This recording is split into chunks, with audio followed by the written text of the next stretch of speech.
Welcome, dear friends. Within this presentation, I would like to explain why I believe that it would be a good idea to implement price controls for essential goods in Gibraltar, at least temporarily. And this presentation has 4 parts. Firstly, I will try to just summarize the main points in a single slide.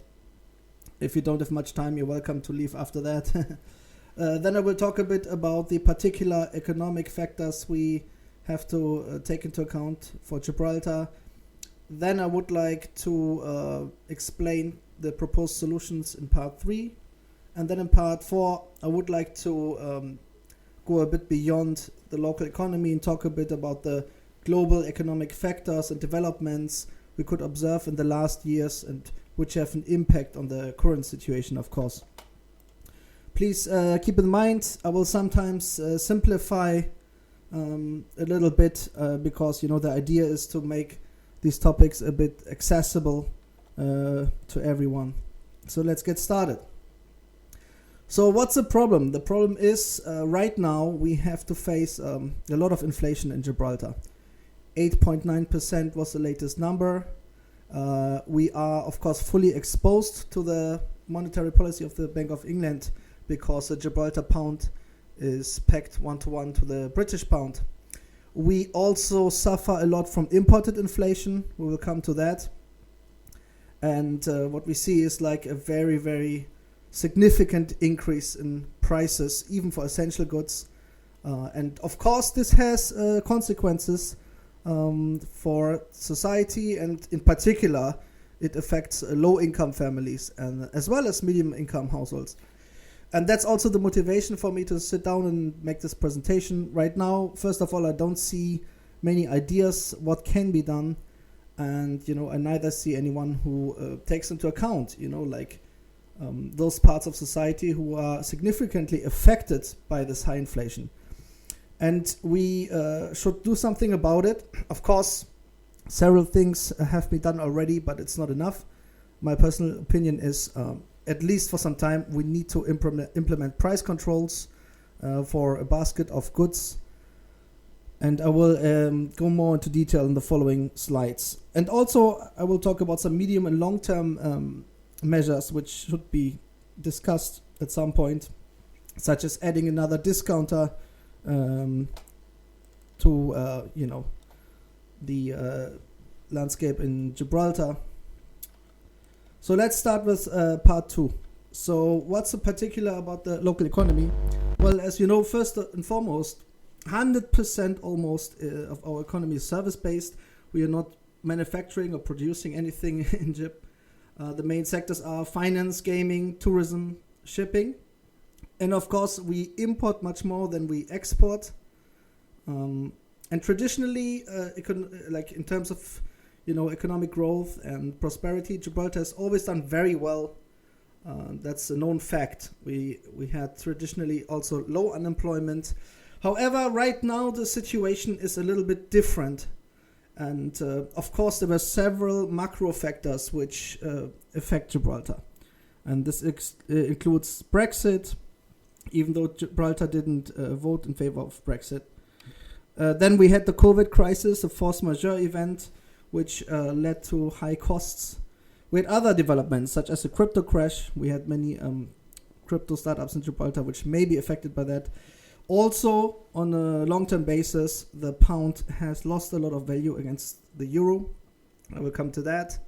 And there were some other events, such as the tunnel fire and the OS-35 oil leak, which also added a little bit of pressure to the overall situation. And last but not least, the global inflation has an impact on the local consumer here. And that's, why we need to think about new solutions. Of course, these very, very unique events have led to a local budget deficit. So £55.3 million. Also as a result of the costs for COVID. And the government is undertaking several measures in order to balance that out, by increasing taxes and so on. It's painful, but probably it's necessary. But we need to do more. So this shows you again the pound long-term chart, a weak chart of the euro against the pound. So in a nutshell, the pound has lost a lot of value against the euro just over 20 years. And this affects local consumers as well. Now understand that if we would be a country that exports a lot, a weak currency can also have benefits and can be pushed for exports. But as explained before, that doesn't really help much because, the economy is mainly service-based. Now, so let's go a bit deeper. The Gibraltar pound, of course, is completely exchangeable with the British pound, and therefore we don't need a central bank. But the monetary policy of the Bank of England, therefore, fully affects us as well. And the big problem is that we import a lot from the UK as well as the Eurozone. So we import the inflation, and that leads to the pressure we see right now. Even global inflation factors such as the increases in petrol prices and so on do affect the local consumer. And of course we don't have any local forex market which would at least partially absorb these consequences. So it's very well known in economic theory that this can be a situation, and that's exactly the one we are facing right now. Namely the one of imported inflation. And the result is a sharp increase in prices, even for essential goods such as fruits, vegetables, milk, etc. Like things everybody needs to consume to survive. And I would like to emphasize one particular point as well.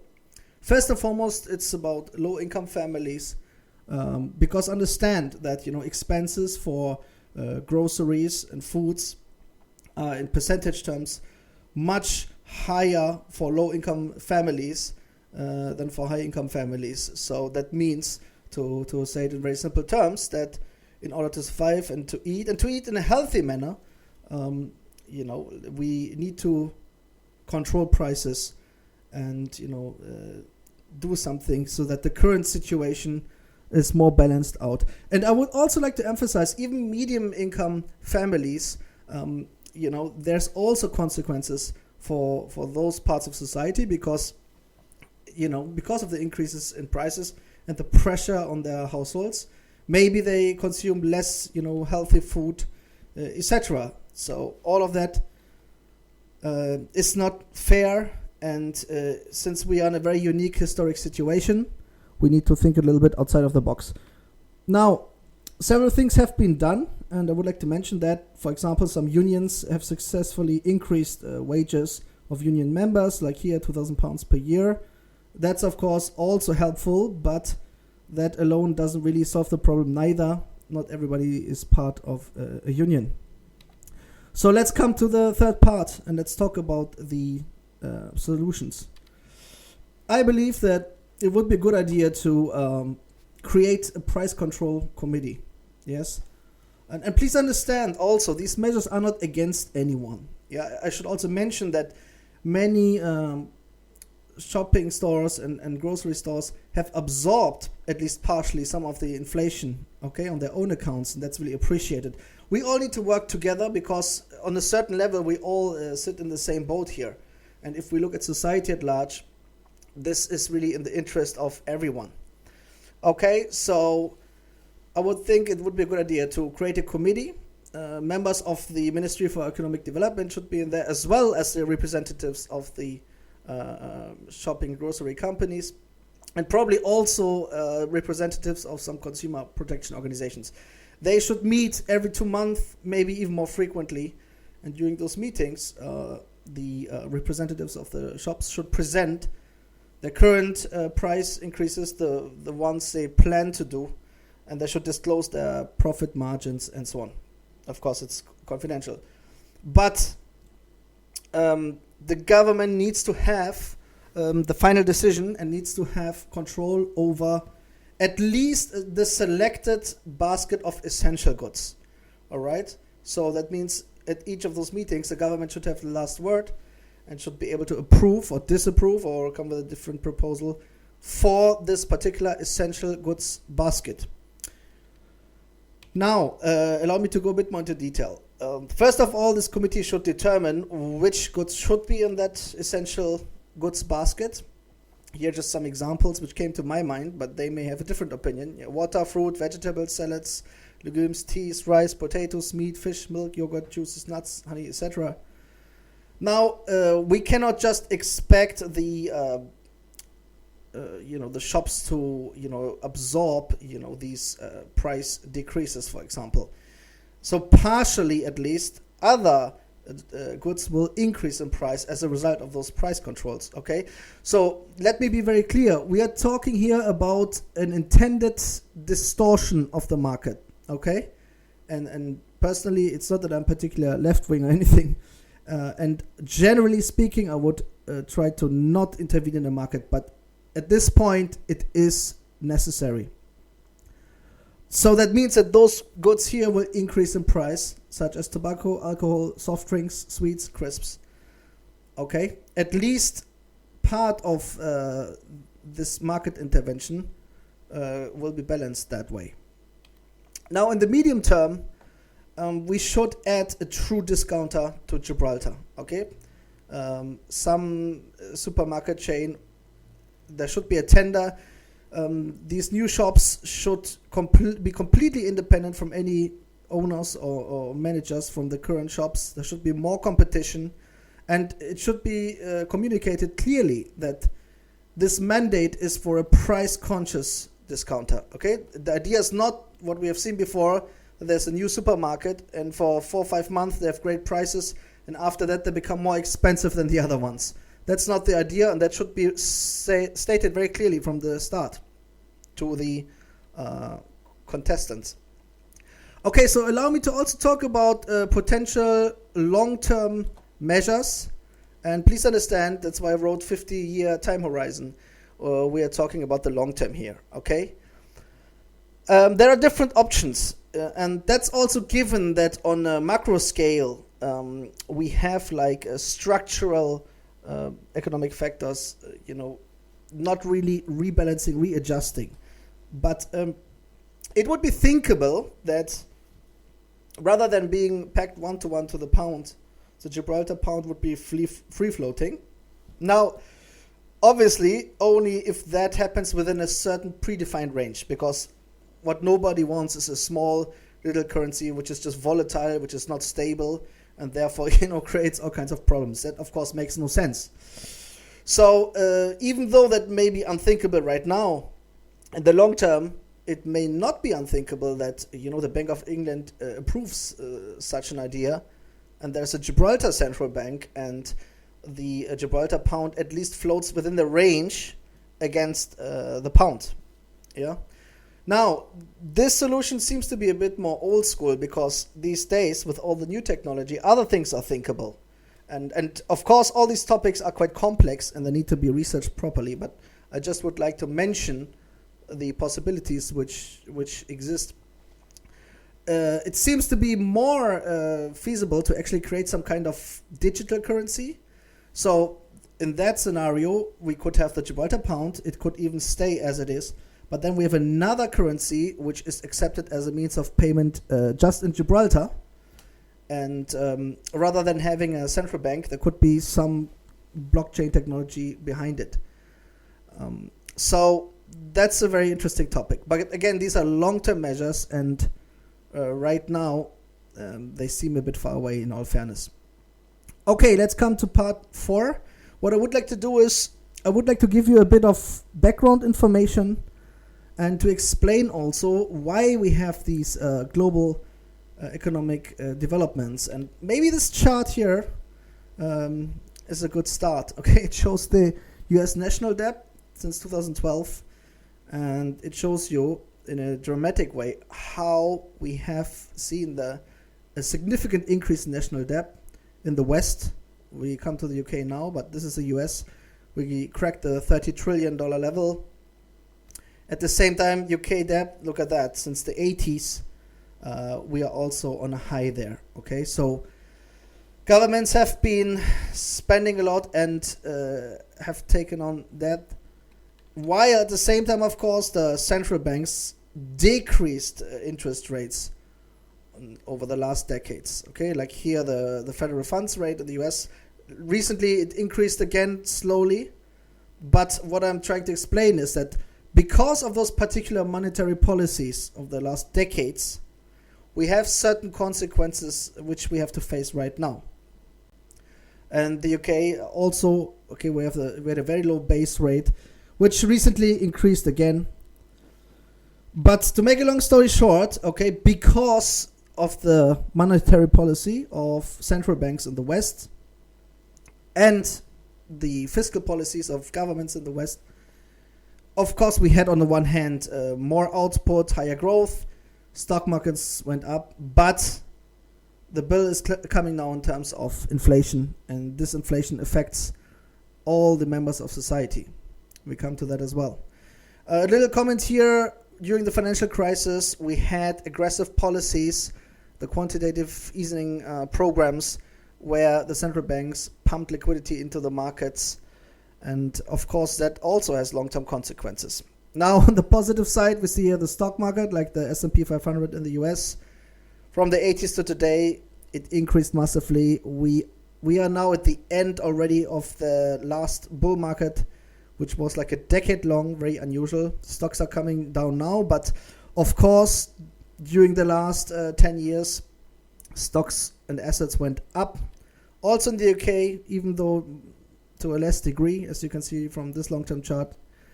And because of that kind of expansionary policies, there are also positive economic factors such as, output, GDP. So when you look in terms of the last 2 decades, it's a nice straight curve up. And also in the UK, even though again, we don't have the same nice uptrend, overall the output increased. Now the problem is this, however, okay, the distribution of wealth. Because it's not that the average citizen benefits from the increase in assets. People who own stocks or who own real estate or companies, they will benefit from the increase in assets, and not the average citizen. And here we see the actual distribution of wealth in the US, and we come to the UK in a second, and it's a clear picture, yeah? We have a small minority owning a lot of assets, benefiting a lot from asset price increases, and a big majority of low-income workers and people with low savings, low assets. And of course, they, apart from not really participating during the bull market, will be affected now by the inflation pressures, by the increase in prices, and even for essential goods. And this has social consequences. The same thing in the UK. The richest 1% of households had wealth more than £3.6 million. The least wealthy 10% had 15k or less. It's always this power law, this Pareto distribution, 80-20, or some kind of variation of it. But understand that, okay? The high output and the GDP increases, of course, there were also positive developments in terms of more employment, lower unemployment, and then at some point also higher wages. But now that the economy was overheated and central banks start to increase interest rates again, and things need to be balanced out, most people in society will be affected negatively by that. And you could say, the bill for this bull market and these kind of policies is now on the table, yeah, in terms of the high inflation we see. And allow me to be clear, even before the invasion of Russia into Ukraine, we had this development, okay? It got only more dramatic with the war in Ukraine. But the long-term trend was already there. So you could argue that, because of this often irresponsible monetary and fiscal policies, now the bill is on the table, inflation is high, central banks will try to counter that with interest rate increases, but the effectiveness of that has to be proven first as well. So right now we're in a phase where inflation is getting really high, and we are exposed to that. Now, I could, of course, go a bit more into detail. There are certain causality chains in these business cycles, in the economic cycle, yeah. So, as I said before, the lower interest rates that lead to higher borrowing, Companies take on loans. They use this capital to invest. This investment leads to higher output. It leads to higher employment because there's more demand for workers. It leads to higher returns in the end, also higher spending, higher wages. However, I would also explain regarding the so-called phenomenon of sticky wages. Yeah, and maybe we start with the definition. So, according to the theory, when unemployment rises, the wage of those workers that remain employed tend to stay the same or grow at a slower rate because of also labor contracts. Yeah, it's not that when you have these economic factors changing, that there will be a decrease in salaries, but that's why I made the symbol here. We also have to talk the reverse sticky wage. Okay, it's not because of the increase in inflation that suddenly your salaries will increase. Okay, and so we face, especially in Gibraltar, some kind of reversed sticky wages phenomenon where, okay, there will be wage increases at some point. Some unions will successfully implement wage increases, but they are sticky. Okay, it's slower to adjust the wage levels to factors such as inflation. Now, of course, we are already in the new market phase where we have central banks trying to increase interest rates in the UK, in the US, and elsewhere. So in economic theory, you would think that at some point the inflation decreases, but right now we don't see that, and especially not in Gibraltar. We are now in the particular phase of this business cycle, the economic cycle, where we are, in a phase after the bull market. Stocks are starting to come down, interest rates will increase, and inflation is still increasing. Understand that these macroeconomic factors also have a certain lag, and this lag can also be dynamic. That means that if interest rates increase, it's not that inflation directly goes down. And as a last little excursion on the macro level, if you're interested in that, Ray Dalio, the hedge fund manager, has explained it well with his model. He said there are long-term debt cycles and short-term debt cycles. The short-term ones are around 5 to 8 years, the long-term ones around 75 to 100 years. Now, regarding us in Gibraltar, we are probably now in a short-term debt cycle. So if you would plot those on the same graph, it would look like this. So you have a short-term debt cycle moving around a longer-term debt cycle. So to come back to our original point, so the problem is that in a way Gibraltar is a bit on the receiving end right now. And let me be more specific, not Gibraltar as a whole, but the average citizen, okay, the average household, medium households, families, and of course in particular low-income individuals and families. We need to be responsible. We need to work together. Okay, we need to make sure that we have policies in place which help. And now, in particular, in October 2022, we still don't have the deal with the EU signed. So while at the same time we are importing inflation from the EU and the UK, we still have our currency fully pegged to sterling, and we were affected by the sterling weakness. And on top of that, we have all these force majeure events, like COVID, the crypto crash, etc. So that is why it's just a good idea to come together, okay, to create a committee and to make sure that prices do not go completely out of whack, and there is some control, and our people are protected and can plan ahead. Of course, consumers will change their behavior. They will become more price conscious. They will implement better budgeting, etc. But at the same time, it's a good idea to establish those policies and mechanisms that there is some help from that side. Okay?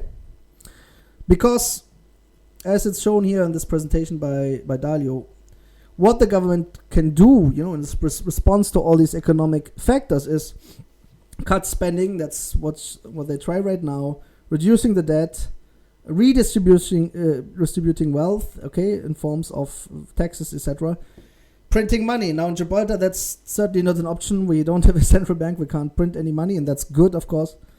But next to all these policies and efforts, we also need something on the market side, at least for some time. Yeah. And if this was successfully implemented or some kind of variation of it, and if at some point the macroeconomic factors balance out again, and as a result of interest rate increases in the West, the inflation decreases again and prices stabilize, then of course, there may be no need to introduce or continue those price controls on the essential goods basket. But right now, it seems to be a good idea. Okay, we can do this. I wish you all the best. Stay safe.